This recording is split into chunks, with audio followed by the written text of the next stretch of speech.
Welcome back for the third video in this replay video league.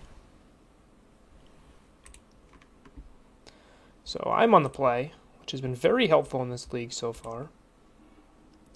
I look at this hand and I say, yeah, on the play, turn 4 Titan, absolutely. You know, it's a very, very solid hand. I wish it didn't have so many Summoner's Pacts, but I would keep this 6 if I had one less Summoner's Pact.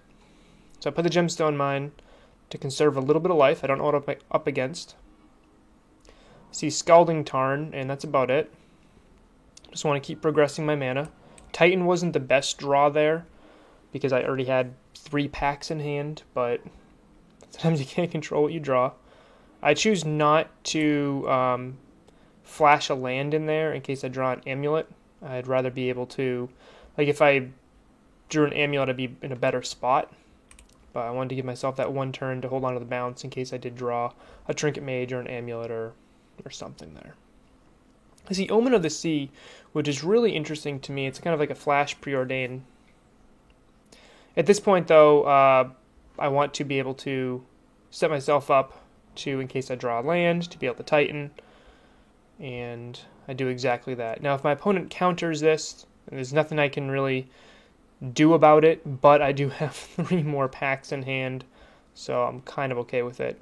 Titan resolves, I grab Cavern and Field the Dead, and my plan is to just overwhelm my opponent with Titans. They Petty Theft bounce my Titan, but I did grab that Cavern. Make a small mistake here. I should have attacked first with the 2 zombies, and then I could have put my opponent at 13 or make them cast Cryptic. What ends up happening is they cast Cryptic, tap my team, but I have so many zombies in play they concede.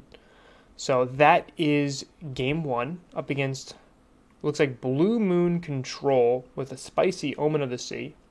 So I've got to be ready for Blood Moon. Now something I don't side in here is Obstinate Baloth for game 2 because Obstinate Baloth isn't very good against Blue Moon strategies generally, but it is very good against a card we're going to see here game 2. So I will be siding it in, spoiler, for game 3. Okay, so once upon a time, I'm going to grab the basic over the Cavern. Blue Moon decks put you in an awkward spot because they make you need basics, but they also want you to have Cavern. So it's in this, once they drop Blood Moon, like Cavern doesn't do anything. So it's this awkward little spot here. And what I don't want to see here is Ashiok, which is why I'm going to be bringing in Obstinate Baloth in game 3. Because Baloth is very good against Ashiok. My opponent's making a mistake here, and they're minusing Ashiok, something that Francisco tells opponents never to do. But my opponent's doing that a lot right here, and they're kind of going on an aggro plan. I don't know why they're trying to mill me out, because milling me is not their win condition. What ends up hurting me more, though, is just this Blood Moon. And I try to put myself in a spot where if I top deck a Basic Forest or a Rex Sage, I can be in a fine spot putting a 6/6 in play. But here begins a play pattern that we frequently see. Just can't kind of do much from here. Once Upon a Time picks up my 2nd Forest, but this Ashiok is doing work. Then I see Through the Breach Emrakul, and I'm at 12 life, so that just ends the game. Straight up ends the game. So going into game 3, I'm on the play. I'm going to bring back Baloth, because Baloth does work against Ashiok, but Baloth does nothing against Through the Breach. So I'm debating, like, what do I bring in Disdainful Stroke? Like, how exactly? Because Disdainful Stroke does nothing under a Blood Moon. My opponent's play pattern is going to be turn 1 probably Opt, turn 2 Remand, turn 3 Moon or Ashiok, turn 4 Cryptic, turn 5 Breach. That's their ideal plan, and I can't beat that ideal plan. Because every step of the way, they're disrupting me, stopping me, and each one of those things impacts me. So Disdainful Stroke obviously stops Through the Breach, stops Cryptic, but doesn't stop, isn't castable under Blood Moon. So it's something I actually don't end up siding in. Let's go to game 3. I'm on the play.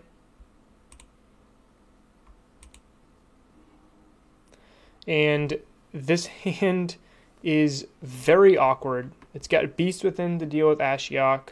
Walking Ballista is like okay here. My line of thinking was, since the way my opponent was playing with their Ashiok, if they get down to 1 again, I can use this. I can kind of use my opponent's poor play patterns against them. So I ship that for a better hand. Unfortunately, there isn't really one, but I do get to drop Misty, which can get me a basic. I don't fetch it because I'd rather naturally keep drawing lands here. I'd rather naturally draw that 3rd basic if I can.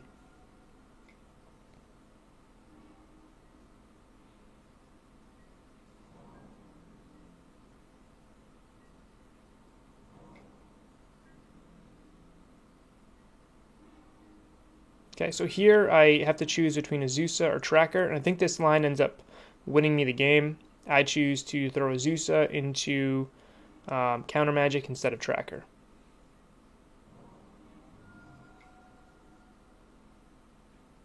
Opponent effectively taps out for Blood Moon. I play Tracker, play a land. And because of the way Blood Moon and my bounce lands work, I was actually able to tap that right away for Amulet. And my whole point here, my whole thing of what I'm trying to do is set myself up to try to Titan, even though it doesn't do a ton here. Just set myself up if I can. I think I make a tiny punt here. I play Explorer instead of Crack a Clue, but it actually ends up working out okay. Here we get Through the Breached. And I'm able to sacrifice the Amulet, the Clue, and this sacrificing that Clue, even though it wasn't sacrificing it to draw a land, sacrificing it to the Annihilator trigger here was unreal, because Tireless Tracker lets you put a +1/+1 counter on it no matter when or how you sacrifice the Clue. So now I'm looking at, I have 6 power, I'm about to have 6 power in play, my opponent's at 12 life. They kind of just like threw everything they had at me there, and I'm still at 4 life. Crack the Clue, have 6 power, swing in. Now my opponent's going to do everything they can this turn to deal with this Tireless Tracker. Lightning Bolt doesn't. It's got to be like a Jace or a Petty Theft. So I'm actively watching their mana here, and once I see him tap out, tap their last blue source, I'm saying, okay, well they have 2 mountains, it would have to be double Bolt.